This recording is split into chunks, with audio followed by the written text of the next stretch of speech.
ये वक्त की पुकार है कि हम सब मिलकर ये सुनिश्चित करें कि किसी भी इंसान को उसकी पहचान या मजहब के कारण डरकर जीने पर मजबूर ना होना पड़े। संभल में जो हुआ वो सबके सामने है। पुलिस के संरक्षण में निर्दोष लोगों की हत्या की गई। हालात इस कदर बिगड़ चुके हैं कि hate speech, mob lynching, bulldozer द्वारा घरों को गिराने की घटनाएं आम हो गई हैं। खासतौर पर उत्तर प्रदेश में, जहां ऐसा लगता है जैसे कानून के नाम पर जंगल राज चल रहा हो। आज अल्पसंख्यक समुदाय को संविधान द्वारा दिए गए अपने बुनियादी अधिकार पाने के लिए लंबी लड़ाई लड़नी पड़ रही है। मॉब लिंचिंग को रोकने की बजाय सत्ता में बैठे लोग आग में घी डालने का काम कर रहे हैं। दाग दाग उजाला, ये शब्द गजीदा शहर वो इंतजार था जिसका ये वो शहर तो नहीं। लोकसभा में भारत के संविधान पर चर्चा हो रही थी। इसी बीच कैराना से समाजवादी पार्टी सांसद इकरा हसन अपनी बात कहने के लिए खड़ी हुई। इकरा हसन ने ऐसा भाषण दिया जो चर्चा का विषय बन गया। चर्चा का विषय बने भी क्यों नहीं, क्योंकि इकरा हसन ने संविधान की धज्जियां उड़ाने वालों की अपने भाषण से नींद उड़ा दी है।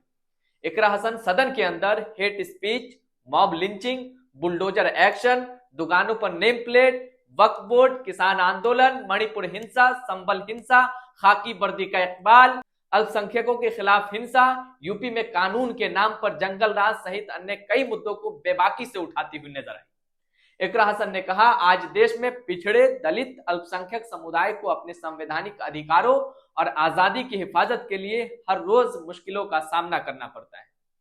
आज ऐसा लगता है कि संविधान की किताब तो है, पर इसे चलाने वालों का ईमान गुम हो गया है।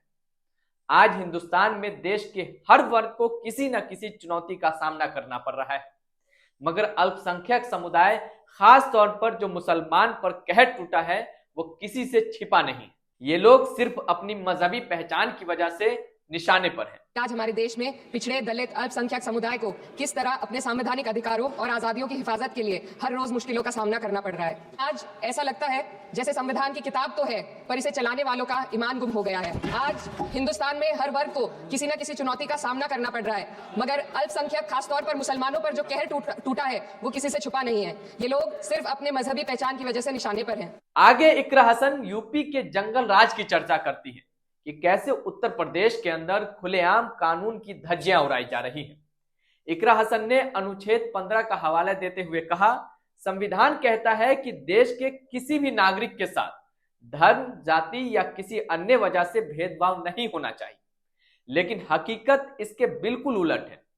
उन्होंने दावा किया कि देश में हालात इस कदर बिगड़ चुके हैं कि hate speech, mob lynching, bulldozer के जरिए घरों को गिराने की घटनाएं आम हो गई है। खास तौर पर उत्तर प्रदेश में, जहां ऐसा लग रहा है कि कानून के नाम पर जंगल राज चल रहा है।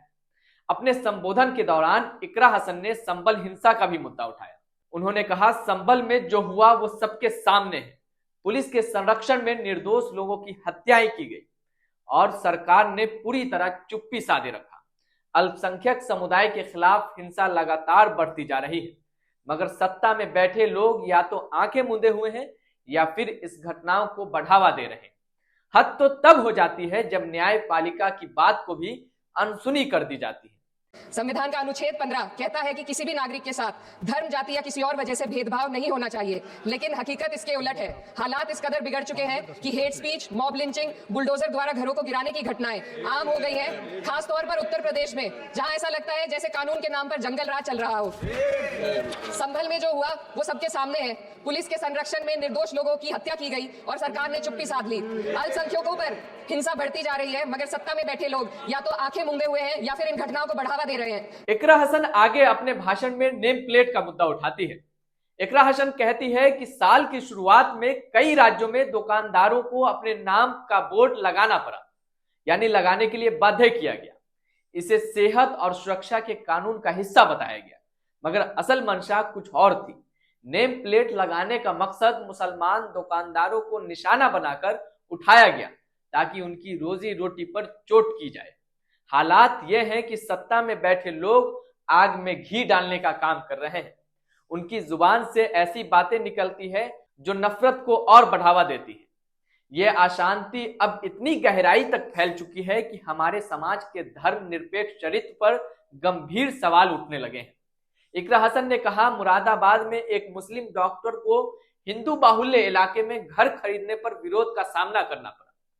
असल में ये छोटी बड़ी घटनाएं इस बात का सबूत है कि सांप्रदायिकता को बढ़ावा देने वाले बयान और नीतियां हमारे समाज को अंदर से खोखला कर रही है। साल की शुरुआत में ही कई राज्यों में दुकानदारों को अपने नाम बोर्ड पर लगाने के लिए मजबूर किया गया। इसे सेहत और सुरक्षा के कानूनों का हिस्सा बताया गया, मगर असल मंशा कुछ और थी। ये कदम खास तौर पर मुसलमान दुकानदारों को निशाना बनाकर उठाया गया ताकि उनकी रोजी रोटी पर चोट की जाए। असल में ये छोटी बड़ी घटना इस बात का सबूत है कि सांप्रदायिकता को बढ़ावा देने वाले बयान और नीतियां हमारे समाज को अंदर से खोखला कर रही है। इकरा हसन आगे अपने भाषण में अल्पसंख्यक के अधिकारों का मुद्दा उठाती है। इकरा हसन हाईकोर्ट के न्यायाधीश जस्टिस शेखर यादव के बयानों का जिक्र करते हुए कहती है कि जज साहब ने ऐसे बयान दिए कि सुप्रीम कोर्ट को खुद इसका संज्ञान लेना पड़ा। संविधान के अनुच्छेद 29 और 30 ने अल्पसंख्यकों को उनके मजहबी और सांस्कृतिक हक दिए हैं, जिससे वह अपनी पहचान बनाए रखें और अपने संस्थान चला सके। हालांकि अब अल्पसंख्यकों के हक पर चोट किया जा रहा है। अल्पसंख्यक समुदाय पर हो रहे भेदभाव पर इकरा हसन ने कहा, भारत हो या बांग्लादेश, हर देश में अल्पसंख्यकों की सुरक्षा की पहली जिम्मेदारी उस देश की सरकार की है। संविधान के अनुच्छेद 29 और 30 ने अल्पसंख्यकों को उनके मजहबी और सांस्कृतिक हक दिए हैं ताकि वो अपनी पहचान को बचा सके और अपने संस्थान चला सके, लेकिन आज उन्हीं हकों पर हर तरफ से चोट की जा रही है। वक्फ जैसे बिल लाकर उनके धार्मिक अधिकारों को छीनने की कोशिश की जा रही है। उसी देश बांग्लादेश में अल्पसंख्यकों के साथ जो हो रहा है वे दिल को गहरे तक चोट पहुंचाने वाला है। उनकी जान माल की हत्या की जा रही है।